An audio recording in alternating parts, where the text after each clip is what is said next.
Jadi kalau kemudian sudah koma, tadi kan sudah koma, ya maksudnya itu kan dari koma ya. Maka yang perlu itu hanya sekedar selalu syukur. Boleh dengan ini hadis ya, hadis apa? Selalu syukur boleh pada atas biar syukur di dalam sholat itu hadis lengkapnya.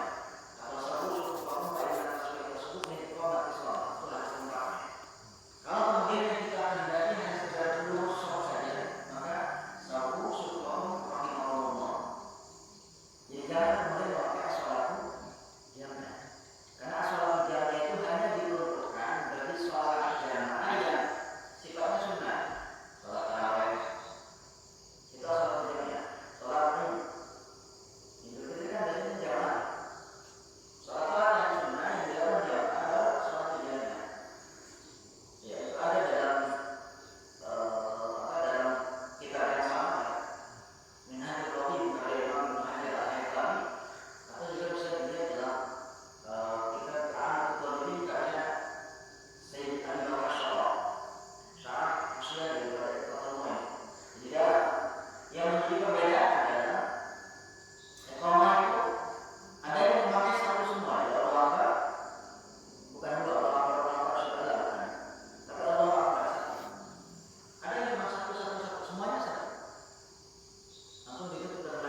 dalam Al-Quran juga di surah Al-Baqarah ayat 21. Ya, kami membayar uang dari ayatina dunia hasanah, dunia dulu lalu pakai alat hasanah. Kalau kemudian kita paham tentang sholat, kalau kita paham tentang azan, maka berarti kita punya tujuan bahwa setelah sholat kita juga harus bekerja. Ya, kita juga harus berusaha supaya apa yang kemudian menjadi wasilah ibadah itu terwujud. Haji itu perlu biaya, jadi kita harus bekerja. Bagaimana kemudian dari pembiayaan apa yang kita lakukan kemudian bisa mengumpulkan sekian, kemudian bisa untuk haji atau umrah. Kemudian juga seharusnya yang harus kita pahami ketika kita mendengar terkait dengan sholat atau iqamah, kita juga tahu bagaimana cara menggapainya. Nah, kemudian yang harus kita pahami juga adalah bahwa jadikanlah sholat itu bagi kita, ya, sholat menjadikan kita senantiasa memiliki motivasi. Ya, motivasi untuk produktif. Artinya kalau kita mau produktif ya sholatnya jangan. Gitu loh. Kalau kemudian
ada konteks bahagia secara ukhrawi.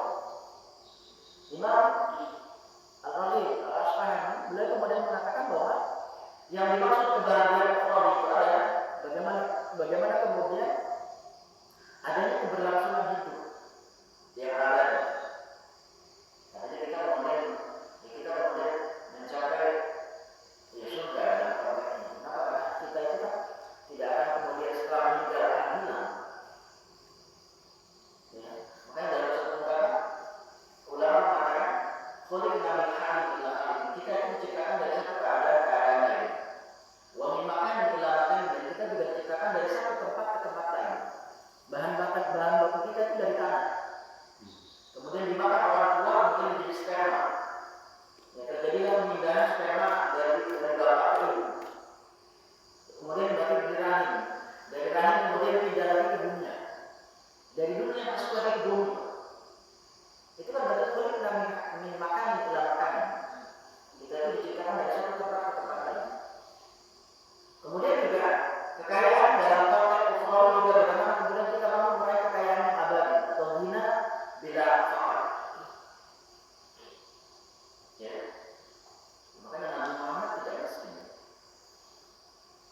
Kemudian juga kita juga kemudian kekayaan yang dimaksud dengan kekayaan ukhrawi itu adalah kemuliaan juga, kemuliaan yang abadi, kehormatan yang abadi. Kemudian juga kita sampai pada derajat memperoleh ilmu, keilmuan yang tanpa ketidaktahuan. Jadi ilmu itu adalah sebuah anugerah. Walaupun nanti akan ditanya, nanti kita akan lihat. Jadi ini konteks sukses menurut Imam Ar-Raghib Al-Asfahani dalam kitab Mufradat Al-Fadhil Quran.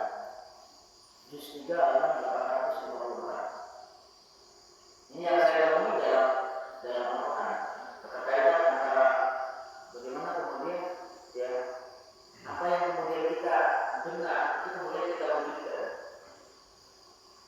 Ya, karena dalam hadis juga disebutkan kekayaan Allah. Kemudian kalau kita merujuk pada pendapat ulama, kita lihat contoh Imam At-Tabari.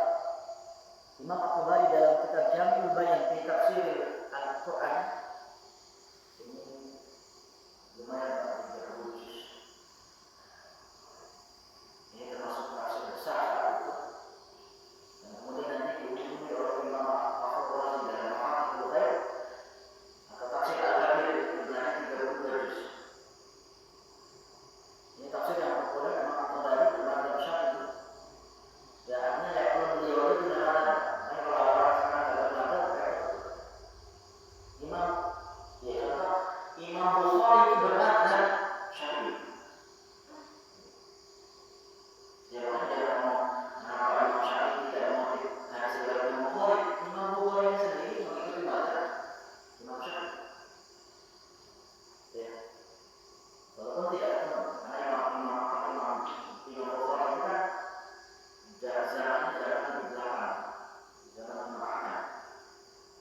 Nah, Imam At-Tabari mengatakan bahwa salah atau kesuksesan itu pengertiannya adalah tercapainya kemenangan atau keberuntungan.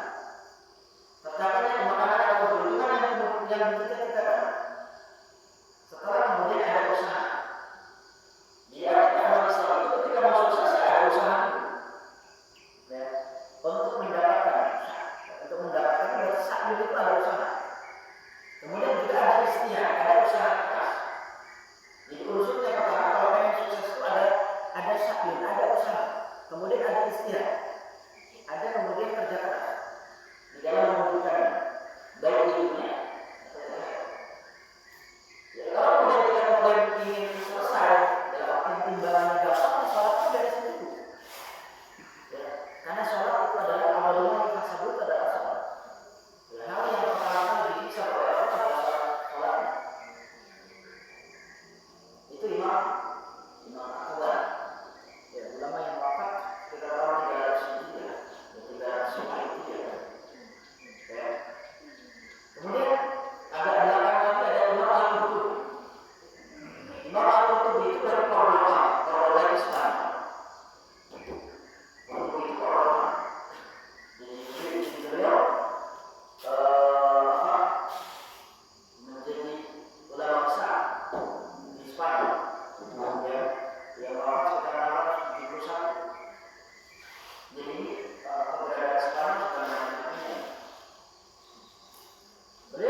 keberhasilan, ya, kemenangan, keberuntungan itu melalui proses yang kemudian seringkali ditemui, baik mudah, ya, atau kemudian penuh tantangan dalam arti yang sulit. Ya, jadi kalau bisnis ya, untuk membeli ya, makanya kalau orang sukses jangan melihat ketika sukses, tapi bagaimana kemudian ketika dia dalam kondisi dari nol. Ya. Suami sukses juga jangan hanya sekedar melihat ketika suksesnya, bagaimana kemudian di belakangnya istrinya siapa. Karena kalau orang mendorong istri itu kan dapat juga. Ini ada dalam kitab Jam kita akan Al-Quran juz 1 halaman 374. Jadi konsep sukses itu dalam Al-Quran ada, ya, dalam ada dan kitab juga selalu dimuatkan. Kemudian yang sekali kita akan bisa melihat relevansi antara falah dengan perencanaan bisnis.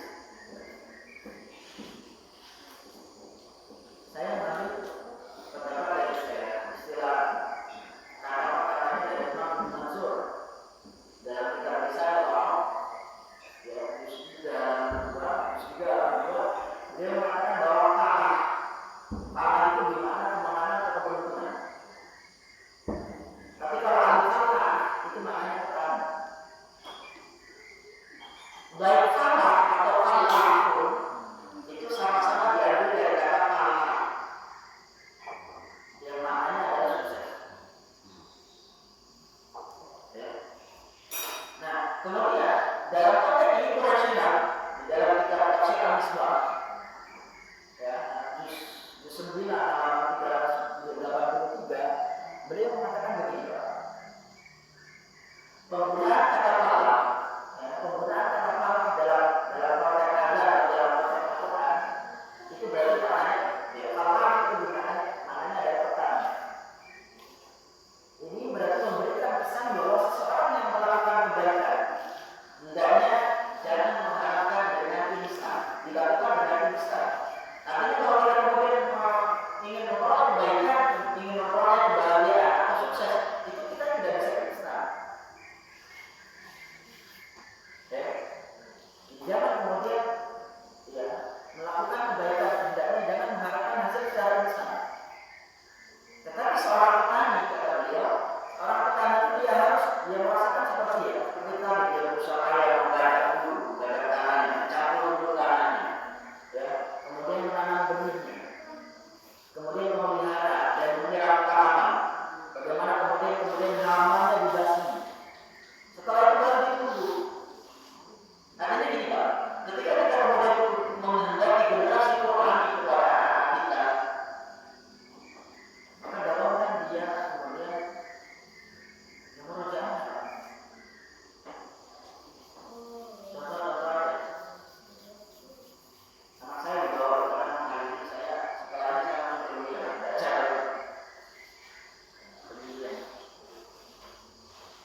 Pertanyaan kemudian adalah dengan proses menggapai salah itu.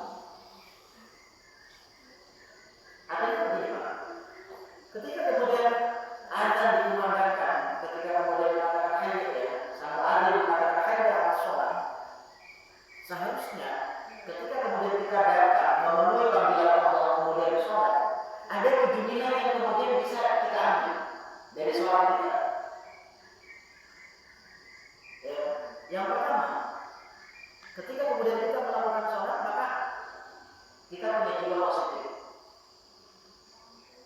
Bagaimana kemudian kita bisa berkumpul dengan teman-teman kita, bisa kumpul dengan tetangga kita. Ya, mereka adalah orang-orang baik. Karena saya sudah menjelaskan kemarin, saya sudah menjelaskan bagaimana pertemanan kita itu jangan sampai sekedar pertemanan di dunia.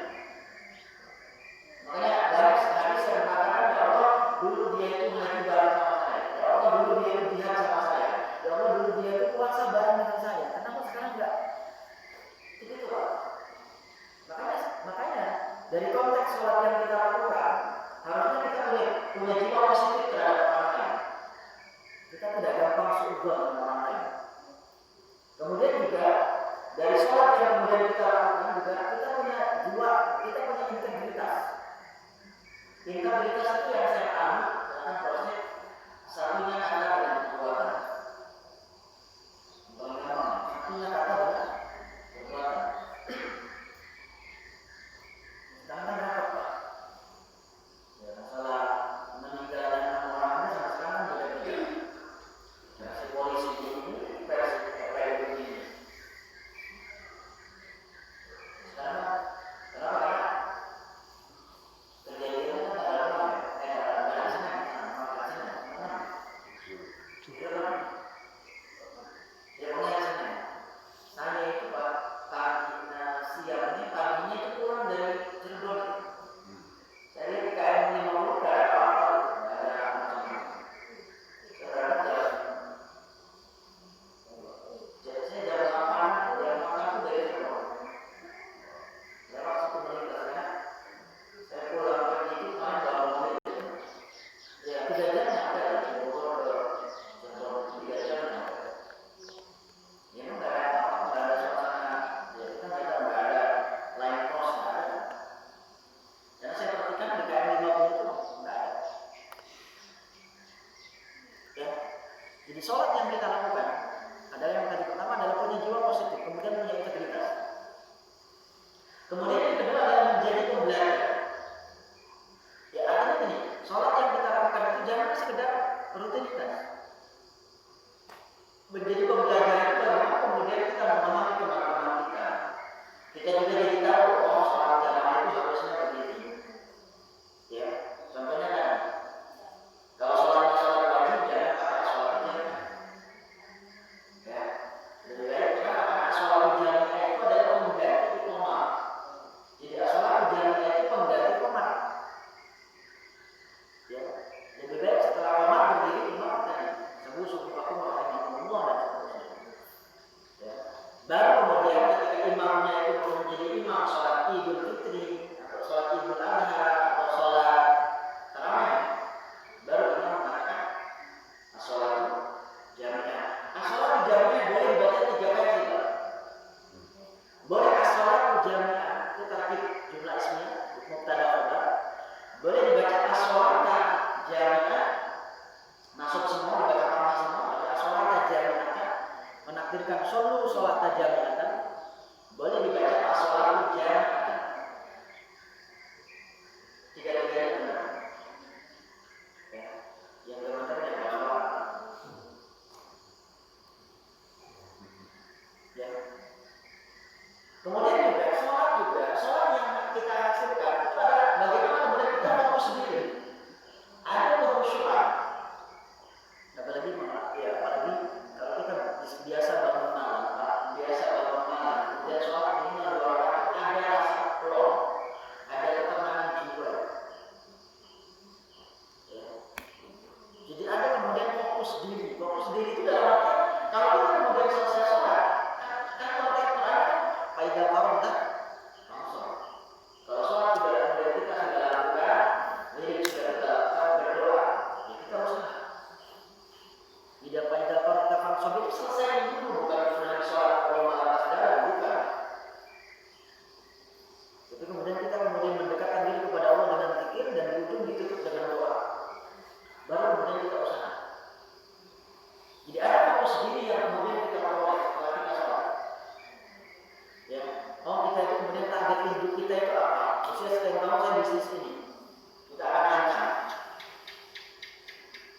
Kemudian yang kelima, sholat itu kemudian upaya bagaimana kita menghasilkan etos kerja, etos berjamaah.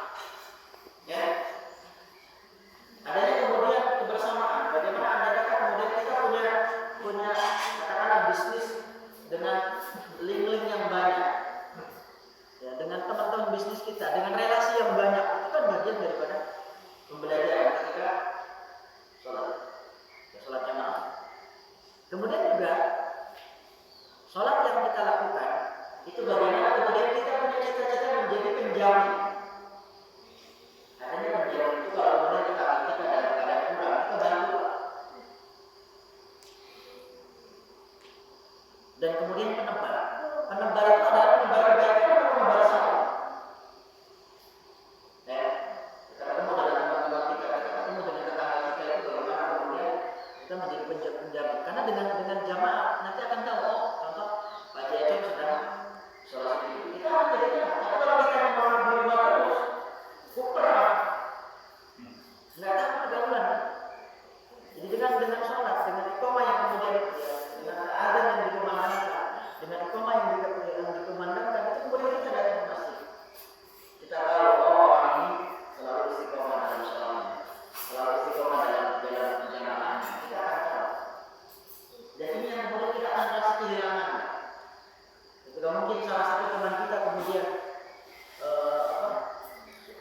dipanggil oleh Allah, kita juga kemudian akan begitu, oh beliau itu selalu sholat jamaahnya tradisinya kuat. Kita juga itu membelajar. Kemudian juga ada evaluasi keberlanjutan. Bagaimana dari sholat itu kemudian ada evaluasi berlanjutan. Sholat kita sudah sampai mana sih?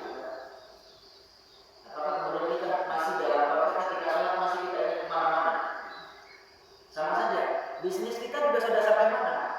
Contoh para kalau bisnisnya nggak fokus, repot. Ya, kan banyak orang yang bisnis itu pengen diambil semua. Padahal satu aja belum beres, kan repot. Harusnya fokus dulu dalam satu hal. Kalau memang satu hal sudah beres, silakan menambah ke bisnis lain. Itu kan harusnya begitu. Ya. Makanya poligami juga kalau satu aja belum beres, pengen nambah repot. Jadi masalah. Ya, satu aja belum beres gitu kan.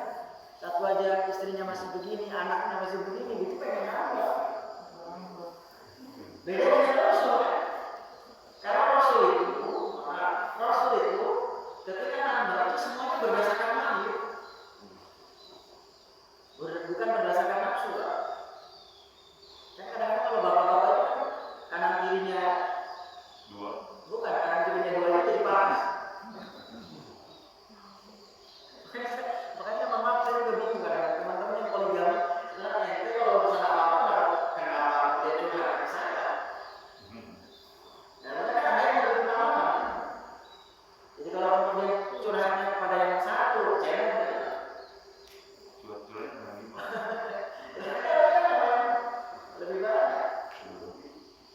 Ya, baru kemudian bapak-bapak ibu sekalian, kalau kemudian hasil sholat 7 itu kemudian kita capai, kita akan masuk pada hayya 'alal falah.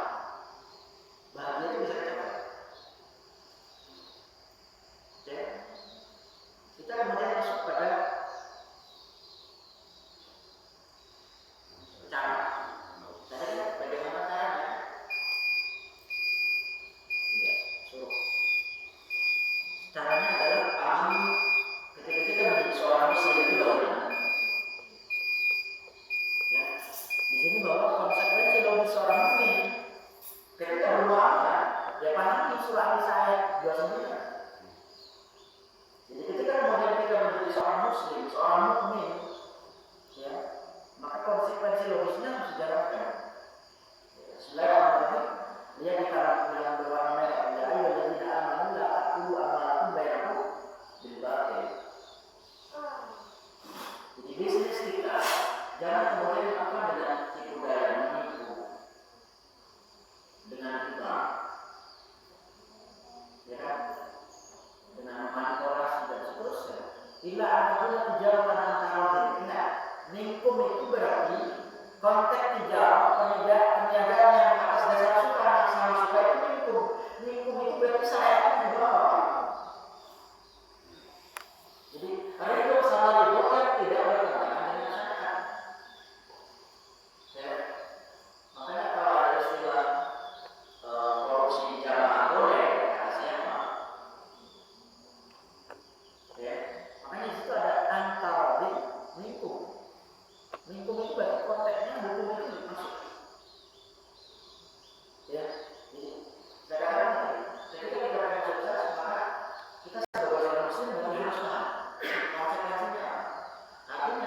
bisnis yang kita jalankan harus sesuai dengan ketentuan. Jauhkan dari maisir, gharar dan riba.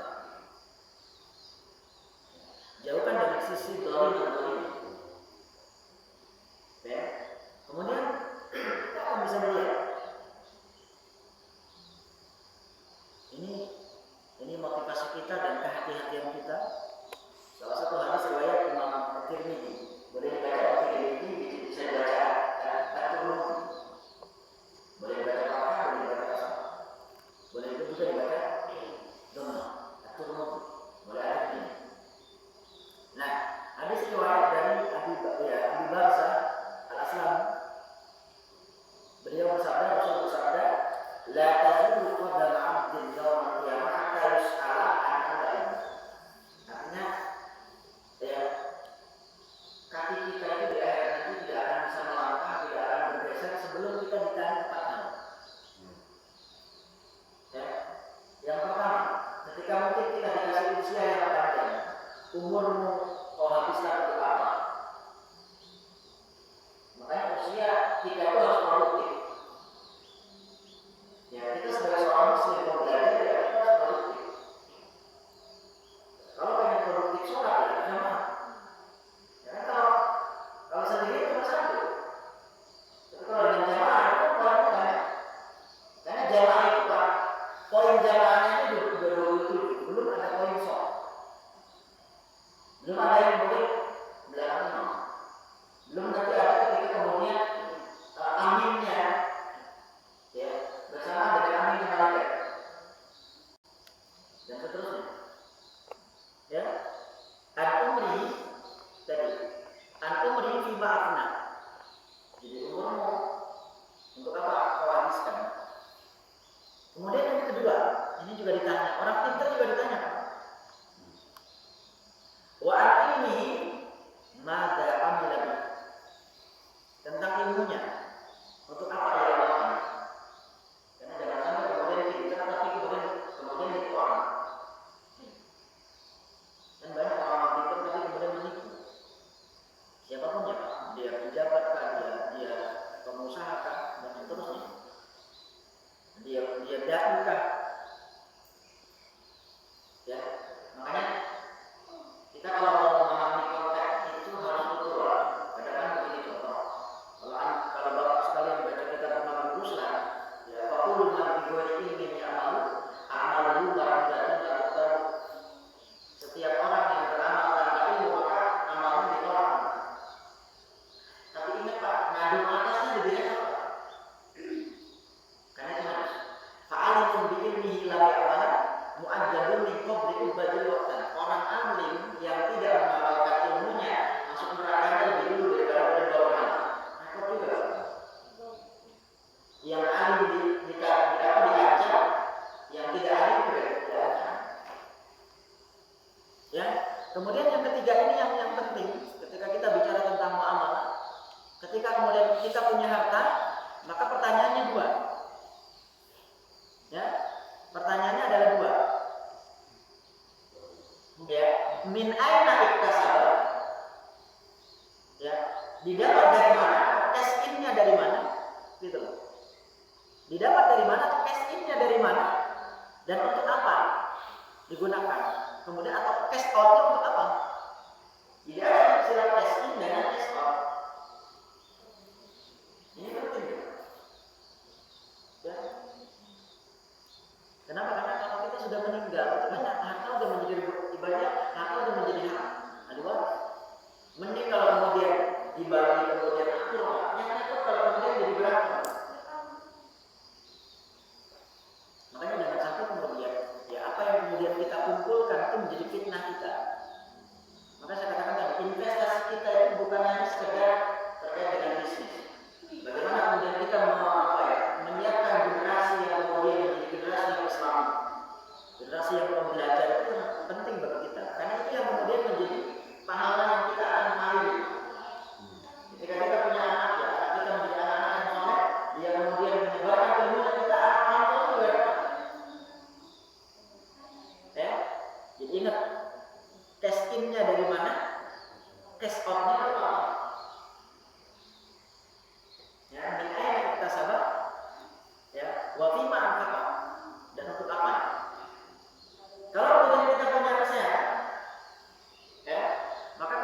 kesehatannya itu untuk apa digunakan? Apakah untuk maksiat atau kemudian untuk ya untuk beramal? Dan ini juga doa. Ini adalah pesan dari Sayyidina Umar bin Khattab. Ini pesan Umar bin Khattab, beliau mengatakan, ya, la yabiqu fi suqina illa man qad tahaqqaqa. Ini pesan. Artinya kalau kita mau berbisnis, jangan dulu ilmunya. Maka di sini mengatakan tidaklah boleh berjual beli di pasar kami kecuali orang yang benar-benar paham tentang fikih muamalah. Gitu. Jadi kalau kita mau bisnis paham dulu ilmunya itu seperti apa. Ya jangan berbisnis sekarang ini. Ya. Dan ini perangnya ini ucapan Umar bin Khattab yang diriwayatkan oleh Imam Tirmidzi ini kemudian memberi peran secara signifikan, ya, baik dalam praktik muamalah di pasar uang atau pasar modal, kemudian pasar real. Pasar real itu kan menjual beli pasar real atau petani. Ini jangan kemudian kita juga terjun langsung menjadi seorang petani, kita harus belajar. Ya, karena kalau bawang merah, kalau kita biasa bawang merah, ya bagaimana dari mulai proses pembibitan, bagaimana kemudian jadi potong-potongnya juga jangan terlalu banyak, jangan terlalu sedikit supaya itu juga tumbuh. Disiramnya juga kayak anak-anak, jadi kayak ngurusi bayi gitu, menanam bawang. Usia sekian, jam sekian sampai jam sekian. Usia sekian, contoh jam 3 malam. Usia sekian jam 12 malam. Ada waktu enggak? Kalau selesai hujan, jangan dibiarkan, kemudian dicetak supaya bekas air hujannya turun dan seterusnya. Ya. Jadi ini ya, menghindari praktek-praktek batil itu adalah artinya pesan saja dalam hal itu harus kita jalankan. La yabiqu fi suqina illa man qad tafaqqa fiddin. Ya, jadi pahami ilmunya. Kemudian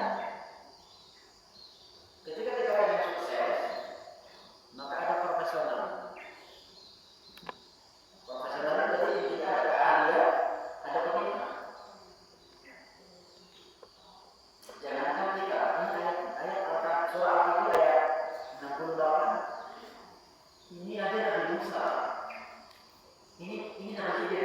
Nabi Khidir mengatakan, wa kaifa tasbiru ala ma lam tuqit bihi khubra. Itu kan Nabi Musa kan tidak sabar, begitu nanya lagi. Karena Nabi Khidir melakukan ini, merobohkan tembok itu kan ada dalam surah Al-Kahfi. Dan bagaimana kamu dapat bersabar atas sesuatu yang belum rupanya pengetahuan yang mendalam tentang hal tersebut? Maka kalau orang hobi mancing, karena dia kalau ilmunya sabar aja. Beda dengan kita kan, kalau setengah jalan itu udah. Dan kalau orang yang sudah paham mancing, walaupun mungkin di sini ada yang hobi mancing kan, sampai dari pagi sampai malam juga halu aja. Kalau mau istrinya naik berkali-kali juga. Karena dia sudah tahu ilmunya, dia tahu belah mana ada ikan, belah mana yang tidak ada. Kapan ikan itu ibaratnya bahan apa yang kemudian atau pelet apa yang kemudian bisa dipakai supaya ikan itu makan. Maka di sini ini ucapan Nabi Khidir kepada Nabi Musa. Karena Nabi Musa ada yang derajat kenabiannya lebih tinggi daripada Nabi Khidir, protes juga. Kita itu. Kemudian yang kedua adalah ini hadis juga, hadis riwayat Imam Baihaqi dan Imam Tabrani. Ya, innallaha tabaraka wa ta'ala yuhibbu idza amila ahadukum amalan ayyutqimahu. Jadi sungguh Allah itu mencintai seseorang yang apabila dia bekerja maka ia kerjakan dengan profesional. Ya, yuhibbu idza amila ahadukum amalan ayyutqimahu. Ya, ini hadis. Ya, makanya ada kemudian dua hal itu kemudian kita lakukan. Ya, kita kemudian baru tawakal. Ya, kita akan bisa melihat contoh bagaimana Abdurrahman bin Auf. Abdurrahman bin Auf kan dari Imam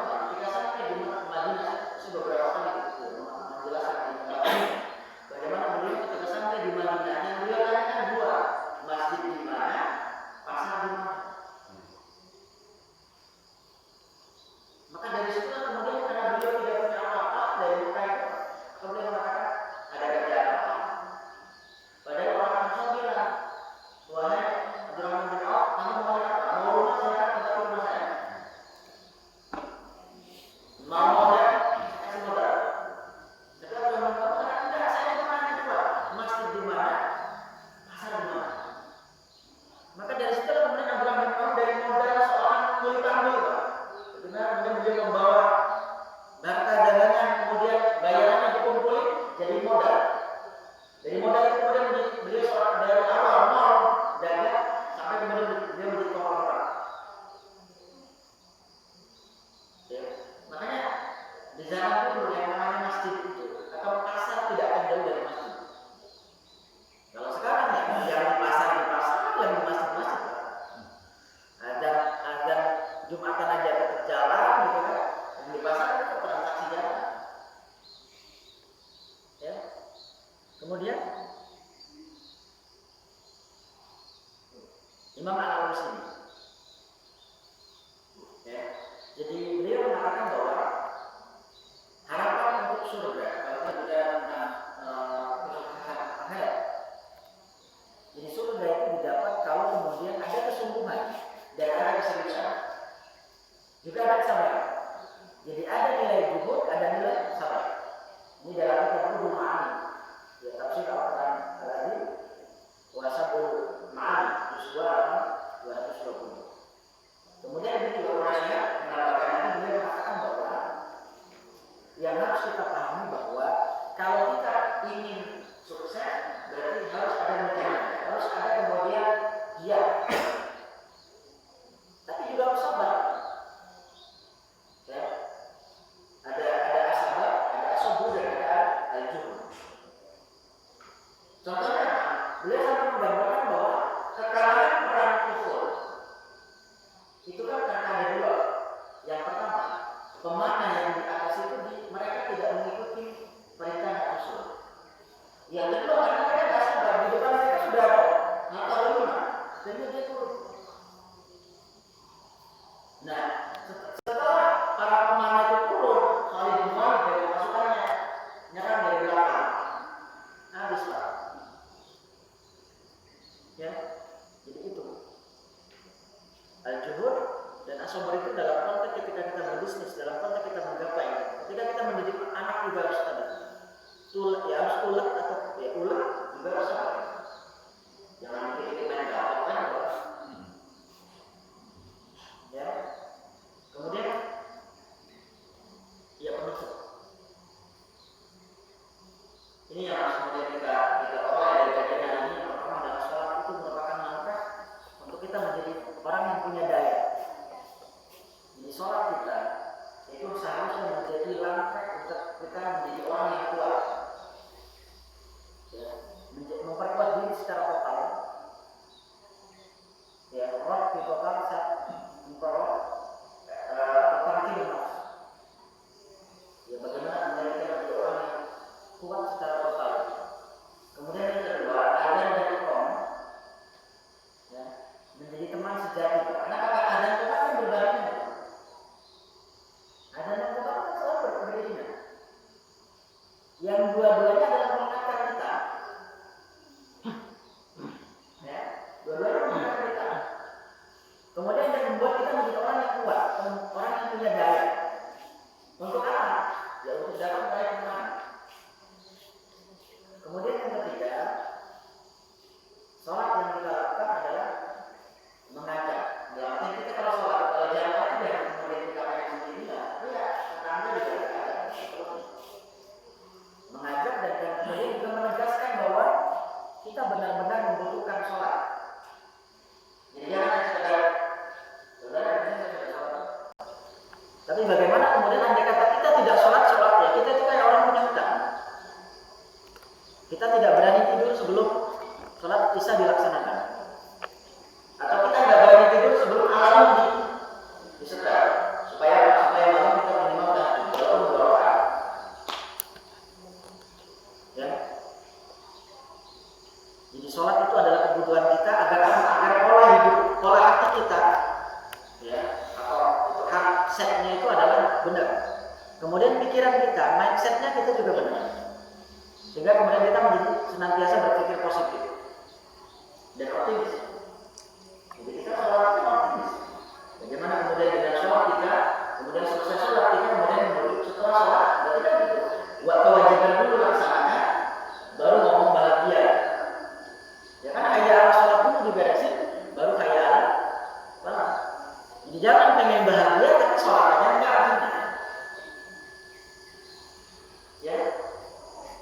Itu yang bisa saya sampaikan. Maaf kalau mungkin nanti ada diskusi pertanyaan dari jamaah sekalian terkait dengan konteks ini.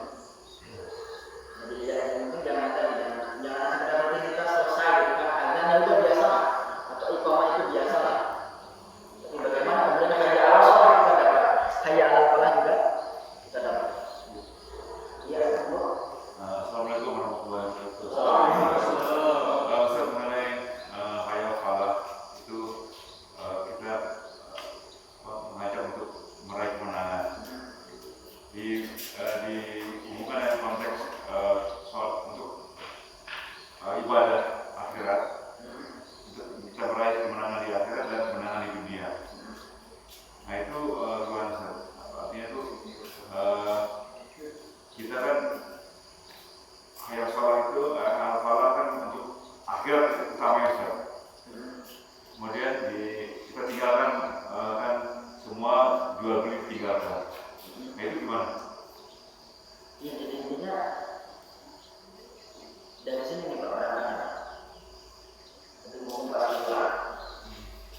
Jadi berangkatnya dari situ. Ketika kemudian hayya 'alal shalah kita kemudian laksanakan sholat, maka nanti ada hasil 7 itu. Ada hasil berupa 7 poin. Kalau kemudian 7 poinnya dapat, nanti kita pasti akan ke sini. Kalau 7 poin ini kita dapat dari apa yang kita dengar hayya 'alal shalah, kemudian apa yang kita laksanakan sholatnya, maka 7 poin ini kita dapat. Kalau 7 poin ini kita dapat, maka falah itu akan diperoleh. Punya jiwa yang positif, nggak gampang seudon sama tetangga dan teman, ya punya integritas tinggi, adanya satu kata dan perbuatan. Karena jangan sampai kita termasuk kabur maktan kan, ngomongnya selalu benar padahal dia sendiri yang melanggar. Ya, kita juga menjadi manusia pembelajar. Manusia pembelajar itu dalam arti masalah kita bagaimana supaya benar, bisnis kita bagaimana supaya benar. Tetangga kita dengan tetangga bagaimana menjadi tetangga yang baik. Karena salah satu anugerah itu adalah bagaimana ketika kita punya tetangga yang baik, tetangga yang mengingatkan kita ketika kita salah, tetangga yang mengajak kita ayo sholat. Itu kan tetangga yang baik gitu. Bukan tetangga yang lalu menjadi gitu kan. Bukan tetangga yang main contoh parkirin mobil enak saja. Kan begitu. Makanya kalau poin ini dapat hayya 'alal falah itu akan tercapai. Ini poinnya ini. Nanti saya share ya. Di selesai. Gimana ya? Assalamualaikum warahmatullahi wabarakatuh. Terkait iqamah azan dan tepat waktu, artinya awal waktu sholat. Iya. Awal waktu ya. Ya, mungkin kita juga sudah mengatakan bersama. Waktu ini kan selalu bergulir. Artinya waktu sholat. Bahkan kadang-kadang sholat zuhur itu bisa jam 11.30 atau 3.5. Sementara di perkantoran ini kan nggak menyesuaikan waktu sholat. Artinya jam istirahatnya tetap jam 12. Terus kemudian di beberapa daerah, saya kemarin juga pas di Wonosobo, itu sholat asarnya jam 4:04 sore. Artinya suara pemandangan jam 4 sore. Saya juga agak kaget itu. Terus di sekolahan juga sama. Artinya yang penting azan tepat waktu dulu, cuman iqamahnya mungkin dikasih waktu yang panjang dengan beberapa alasan. Yang pertama mungkin yang di kantor tadi itu ya kan, akhirnya apa dampaknya, mereka meninggalkan pekerjaan karena harus mengukur tepat waktunya tadi ya kan? Atau maksud saya antara kewajiban sama afdol jamaahnya ini didahulukan mana gitu kan. Yang kedua, saya pernah sholat Jumat di Australia. Di Australia itu sholat Jumatnya jam 1. Start Jumatnya ya. Cuman adanya tetap di tepat waktu. Itu apakah mungkin dia juga karena menghormatin lokal artinya memang menghormati jam istirahat kantor atau seperti apa. Itu aja mungkin sementara. Terima kasih. Assalamualaikum. Jadi itu Pak. Yang dimaksud dengan awal waktu itu adalah ketika ada waktu masuk, kemudian sholat wajibnya baru sholat. Itu termasuk awal waktu. Jedanya ada sekarang itu kan subuh itu kan jam 4 10 menit ya. Kita itu ya. Jam 4 10 menit ada sholat wajibnya. Sholat itu termasuk awal waktu. Ya. Jadi awal waktu itu bukan kemudian tanpa azan dan sholat kemudian, tapi yang dimaksud dengan awal waktu itu tadi waktu masuk ada ya 10 menit, kemudian sholat kemudian 10 menit langsung. Itu namanya waktu afdol. Kemudian juga ada waktu jawaz. Waktu jawaz itu adalah waktu di mana masih boleh. Contoh kita sholat subuh jam 5, itu waktu jawaz. Nah, kemudian waktu akhir waktu itu adalah kita sholat. Ya, contoh sholat asar baru 3 rakaat, waktunya habis. Itu ada waktu. Itu hukumnya makruh ta'khir.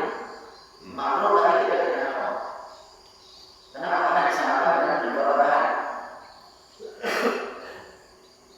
Nah, terkait dengan bagaimana tadi, yaitu teknis ibadah. Ya, karena biasanya kalau kemudian pengusaha yang muslim, dia waktunya juga lebih dekat. Dia akan melihat waktu sholat, bukan melihat jam 12. Di beberapa tempat itu, jadi kalau tempat waktu istirahatnya setengah 12, mereka masuk setengah 1. Ya, ada pun yang terkait terkait dengan di Australia, ya kita punya prinsipnya kaidah tasawwuful imam ala ra'iyatihi manutun bil maslahat. Jadi kebijakan pemimpin itu nanti melihat kemaslahatan. Mungkin jam 1 orang lebih banyak kumpul kalau kemudian dipaksakan jam 12. Kenapa? Karena sholat Jumat itu dilaksanakan yang pertama waktu sholat zuhur. Jadi selama masih waktu sholat zuhur, sholat Jumat sah. Walaupun contoh dilakukan jam 2 masih sah. Tapi tetap lebih utama awal. Maksud saya lebih utama awalnya khutbah juga yang lama, dengan khutbah sampai 45 menit. Cukup tak khutbah itu ya 10 menit 15 menit tak maksimal. Ya, ada pun setelah sholat Jumat ada yang membaca wirid, mau tidak ada masalah. Karena ada kan yang membaca contoh baca Al-Fatihah 7 kali gitu kan, baca Al-Ikhlas 7 kali gitu kan. Ya. Ada juga yang kemudian selesai Al-Fatihah doa. Ada yang kemudian diam-diam aja. Yang selesai juga sama wirid bareng-bareng. Karena itu teknis. Nah, yang salah adalah kita. Ya, jadi terkait dengan awal waktu kita lakukan. Ada, maksudnya masuk waktu sholat, ada sholat qabliyah, ya sudah. Atau kalau kemudian tidak ada sholat qabliyah, sholat tahiyatul masjid 2 rakaat, kemudian iqamah. Gitu aja. Gimana tadi? Sedikit ini apa artinya? Kalau kita bicara afdal, artinya tadi memang orang bekerja itu kan kita paham berarti suatu kewajiban. Yang saya tanya di daerah Wonosobo itu, kenapa diundur sholat asarnya? Karena petaninya belum ada pulang, masih pada sawah mereka kerja. Begitu juga tadi mungkin yang pekerja tadi gitu kan. Ya, berarti prinsipnya ini Pak, bekerja itu wajib, sholat jamaah itu sunnah. Namanya mungkin itu Pak.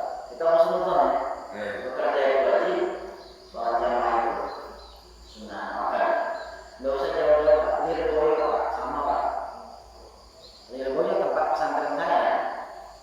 Jadi kalau bisa kan itu masih belajar itu.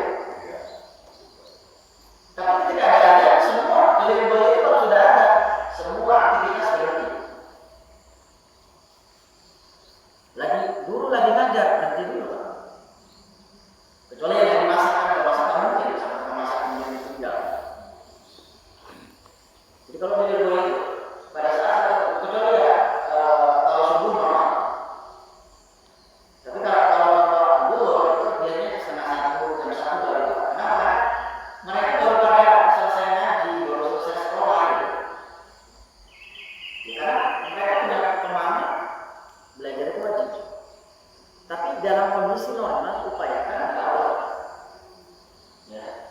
upayakan. Kalau bisa ya sekarang juga contoh bapak berangkatnya agak lebih cepat supaya asalnya enak. Ada juga begitu. Karena kalau di daerah saya sebenarnya malahan kalau kerja itu nggak sampai asal, tapi bekerja itu sampai 10. Jadi orang yang nyangkul di sawah itu kerjanya nggak sampai itu selesai pulang. Gimana kalau orang sekarang selesai sudah ada yang tiduran di rumah kan? Itu mungkin prinsipnya itu. Ya, tetapi bagaimanapun ya, yang harus kita ambil waktu yang utama. Ya, supaya kita nggak minimalis. Jadi ya, sendiri satu. Jangan 27 ya ambil yang maksimal. Awal waktu sekian, gitu kan? Pertengahan, ya ambil yang awal. Ya, ambil yang maksimal aja. Supaya kemudian ini yang menyebabkan kita ya timbangan amalnya itu menjadi berat. Enggak itu ya, jadi terkait dengan awal waktu dan seterusnya ini diukur aja antara waktu masuk azan dan sholat itu diukur. Kalau cukup karena nggak sampai 10 menit ya jangan 10 menit. Ya, karena makruh hukumnya nungguin. Kecuali memang nggak ada hubungan kita sendirian, kita nggak apa-apa mundur sedikit. Kecuali bapak yakin ada di belakang jamaah jin. Karena sama. Jin dan malaikat. Jin itu kan sholat. Wa khalaqul jinna wal insa illa liya'budun kan. Jin yang taat mah sholat pak. Saya kalau di Lirboyo itu masya Allah, kadang-kadang lagi sholat. Saya sholat malam kan selalu di Lirboyo. Iya lagi sholat, tapi apa ujuk-ujuk ada nggak ada orang. Berarti itu ada yang ikut. Ya nggak usah takut. Sering saya kalau lagi sholat jam 2 sampai 3 di masjid Lirboyo, ujuk-ujuk. Ya udah berarti saya paham bahwa ada yang ikut. Ya kita harus berdoa ya Pak. Urusan saya itu tidak itu. Itu aja. Ya itu silakan percaya tidak percaya, tapi memang saya sering. Lagi sholat gitu kan karena saya di Lirboyo kan orang tidur saya belajar, orang belajar saya tidur. Di Lirboyo itu betul. Makanya saya nggak pernah tidur malam. Tidurnya saya setelah subuh. Kenapa? Karena saya menjadi rois. Rois itu adalah orang yang harus menjamin bisa menjelaskan semua pelajaran. Tiap malam itu. Saya nggak pernah tidur malam. Jadi tidur saya malam itu kayak orang jualan kitab. Kitab itu puluhan kitab jajar. Daripada saya dihantam sama teman. Kalau kita kalah debat, kita turun Pak jadi biasa. Ya, saya alhamdulillah di Lirboyo nggak pernah tergeser. Jadi selalu yang kemudian menjelaskan ke teman-teman. Itu contoh ya. Jadi itu ya sudah siang Pak. Karena saya juga ada aktivitas ke Lembiyang. Langsung ada acara hitanan ponakan. Ya, marilah kita tutup taklim kita ini dengan baca surat Al-Fatihah. Mudah-mudahan Allah selalu beri kesehatan kepada kita. Amin. Kemudian Allah berikan keistiqomahan kita dalam beribadah, dalam kemudian bekerja dan seterusnya. Amin. Kemudian juga kita mampu menciptakan generasi-generasi yang menjadi penerusnya. Amin. Generasi yang kemudian bisa bermanfaat di dunia wal akhirah. Al-Fatihah. Bismillahirrahmanirrahim. Alhamdulillahirabbil alamin. Arrahmanirrahim. Maliki yaumiddin. Iyyaka na'budu wa iyyaka nasta'in. Ihdinas siratal mustaqim. Assalamualaikum warahmatullahi wabarakatuh.